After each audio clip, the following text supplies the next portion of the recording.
ಇದ್ರ ಪರವಾಗಿ ಹೋರಾಟವನ್ನು ಮಾಡ್ಕೊಂಬರ್ತಾ ಇರೋದನ್ನು ನೀವೇ ಮಾಧ್ಯಮದವರು ಪ್ರಾರಂಭದಿಂದನೇ ಜನತಾದಳ ಇದಕ್ಕೆ ಹೋರಾಟ ಮಾಡ್ಕೊಂಬರ್ತಿರ್ತಕ್ಕಂಥದ್ದನ್ನ ನೀವು ನೋಡಿದ್ದೀರಿ.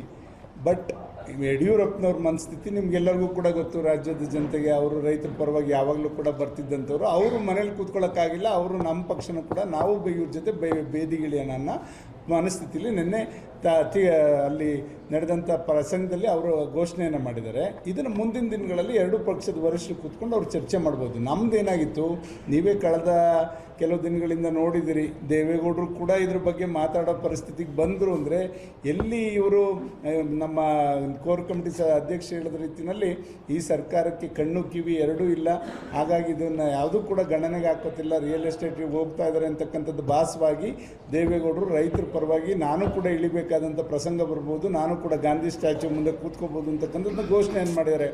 ಒಂದು, ಈ ಸರ್ಕಾರದಲ್ಲೇ ನೀವು ದ್ವಂದ್ವ ನೀತಿ ಇರ್ತಕ್ಕಂಥದ್ದು ಈ ಇಶ್ಯೂನಲ್ಲಿ ನೀವೇ ನೋಡಿದ್ದೀರಿ.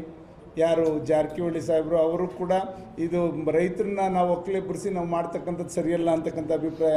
ಅಂಥ ಖರ್ಗೆ ಅವರು ಪಕ್ಷದ ಬಗ್ಗೆ ಯಾವಾಗಲೂ ಕೂಡ ಡಿಫೆಂಡ್ ಮಾಡ್ಕೊಳ್ಳೋವಂಥ ಪ್ರಿಯಾಂಕ ಖರ್ಗೆ ಅವರೇ ಇಲ್ಲ ಇದು ಸರಿಯಲ್ಲ ಅಂತಕ್ಕಂಥದ್ದನ್ನ ಹೇಳಿರ್ತಕ್ಕಂಥದ್ದು ಮನಸ್ಥಿತಿ ನೀವು ನೋಡಿದಿರಿ. ಡಾಕ್ಟರ್ ಜಿ ಪರಮೇಶ್ವರ್ ಅವರು ಉಪಮುಖ್ಯಮಂತ್ರಿಗಳು, ಅವರು ಮತ್ತು ಕಂದಾಯ ಸಚಿವರು ಕೂಡ ಅವರು ಕೂಡ ಹೇಳಿಕೆಯನ್ನು ನೀವೆಲ್ಲರೂ ಕೂಡ ನೋಡಿರೋದ್ರಿಂದ ಖಂಡಿತ ಇದು ಯಾರು ಪರವಾಗಿಲ್ಲ. ಇವರೊಬ್ಬರು ಇವ್ರ ಮಾತು, ಇವ್ರು ದಾಟಿ ಇವ್ರು ನಡ್ಕೊಳ್ತಾ ಇರ್ತಕ್ಕಂಥ ರೀತಿ, ಹೊಸ ಮುಖ್ಯಮಂತ್ರಿಗಳು ಎಲ್ಲದೂ ಕೂಡ ಇದು ಒಂಥರ ರಿಯಲ್ ಎಸ್ಟೇಟ್ ರೀತಿಯಲ್ಲೇ ಇದೆ. ಯಾಕೆ ಇದನ್ನು ಹೇಳ್ತಾ ಇದ್ದೀನಿ ಅಂದರೆ, ಮೊನ್ನೆ ನೀವೇ ನೋಡಿದ್ರಿ, ಒಂದು ಎಲ್ಲ ನೌಕರರನ್ನು ಕೂಡ ಇವತ್ತು ಕರೆಸ್ಬಿಟ್ಟು ಅವರೊಂದು ಸಮಾವೇಶ ಮಾಡುವಂಥ ಸಂದರ್ಭದಲ್ಲಿ ಅವರು ಏನಿತ್ತು ಒಪ್ಪಂದಗಳೇನಿತ್ತು ನೀವೇ ನೋಡಿದ್ರಿ. ಅಗ್ರಿಮೆಂಟ್ ರೀತಿಯಲ್ಲೇ ಮಾತು ಅಂತಂದರೆ ಮಾತು ಎಲ್ಲಿದೆ ಅಂದರೆ ಅವ್ರದ್ದು ರಿಯಲ್ ಎಸ್ಟೇಟ್ ರೀತಿಯಲ್ಲೇ ಅಗ್ರಿಮೆಂಟ್ ಮಾಡೋ ರೀತಿಯಲ್ಲೇ ನಿಮ್ಮ ಒಪ್ಪಂದ 2028ಕ್ಕೆ ಹೆಂಗಿರಬೇಕು ಗೊತ್ತಾ? ಈ ದಾಟಿ ನೀವು ನೋಡಿದ್ರೆ ಇದೇನು ವಿಧಾನಸೌಧಕ್ಕೆ ನೀವು ಕಾಂಗ್ರೆಸ್ ಬೋರ್ಡ್ ಆಗಕ್ಕೆ ಕೊಟ್ಟಿದ್ದೀರ ಸನ್ಮಾನ್ಯ ಡಿ ಕೆ ಶಿವಕುಮಾರ್ ಸಾಹೇಬ್ರೆ? ನೋ, ಇದಾಗಬಾರ್ದು. ಯಾವತ್ತೂ ಕೂಡ ಆಡಳಿತನ ದುರುಪಯೋಗ ಪಡಿಸ್ಕೋಬಾರ್ದು. ನಿಮ್ಮ ಒಂದು ಕಾರ್ಯವೈಖರಿಯಿಂದ ಇವತ್ತು ಜನಗಳ ಅಭಿಪ್ರಾಯ ಮೂಡಬೇಕೇ ವಿನಃ ನೀವು ಈ ಥರ ನಾವು ಇದನ್ನು ಮಾಡಿಕೊಡ್ತೀವಿ, ನೀವು ನಮ್ಮ ಪರವಾಗಿ ನೀವು ಓಟ್ ಹಾಕಿದ್ರೆ ಅನ್ನೋ ರೀತಿಗೆ ನೇರವಾಗಿ ನೀವು ಭಾಷಣ ಮಾಡ್ತೀರಿ. ಉಪಮುಖ್ಯಮಂತ್ರಿಗಳು ಸಾಕ್ಷಿಗೆ ಕೆಲವು ಸ್ವಾಮೀಜಿಗಳು ಕುಂಡಿಸ್ಕೊಂಡು ಅಂದರೆ ಇದು ಯಾವ ವಿಪರ್ಯಾಸ ಅಲ್ವಾ? ರಾಜ್ಯನ ಯಾವ ಕಡೆ ಕೊಂಡೊಯ್ತಾ ಇದ್ದೀವಿ ನಾವೆಲ್ಲ ಸೇರಿಕೊಂಡು? ಎಲ್ಲಿ ಇದು ಆಡಳಿತನ ನಾವು ಸದೃಢವಾಗಿ ಕೊಡ್ಲಿಕ್ಕೆ ಸಾಧ್ಯ ಆಗುತ್ತೆ ಇವ್ರ ಕೈಲಿ?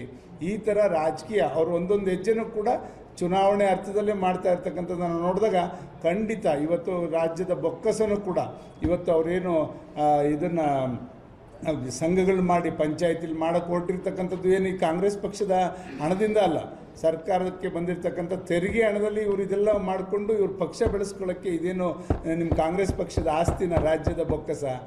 ದಯಮಾಡಿ ಇದೆಲ್ಲದೂ ಕೂಡ ಕಡಿವಾಣ ಹಾಕಬೇಕು. ಇದಕ್ಕೆ ಚುನಾವಣಾ ಅಧಿಕಾರಿಗಳಾಗ್ಬೋದು, ಘನತೆವೆತ್ತ ರಾಜ್ಯಪಾಲರಾಗ್ಬೋದು ಮಧ್ಯ ಬಂದು ಇದನ್ನು ಸರಿಪಡಿಸ್ತಕ್ಕಂಥ ಕೆಲಸ ಆಗಬೇಕು. ಇವತ್ತೇನು ಬಿಡದಿಯ ಟೌನ್ಶಿಪ್ ವಿಚಾರದಲ್ಲಿ ಯಾಕೆ ಇಷ್ಟೊಂದು ಒಂದು ನೀತಿ ತೊಗೋತಾ ಇದ್ದೀರಿ? ಅಲ್ಲಿಯ ಸ್ಥಳೀಯ ಶಾಸಕರು ನಮ್ಮ ಪಕ್ಷದಾಗಿದ್ದಾಗ ಒಂಥರ ಮಾತಾಡ್ತಾರೆ, ಇವಾಗ ಒಂಥರ ಮಾತಾಡ್ತಾರೆ.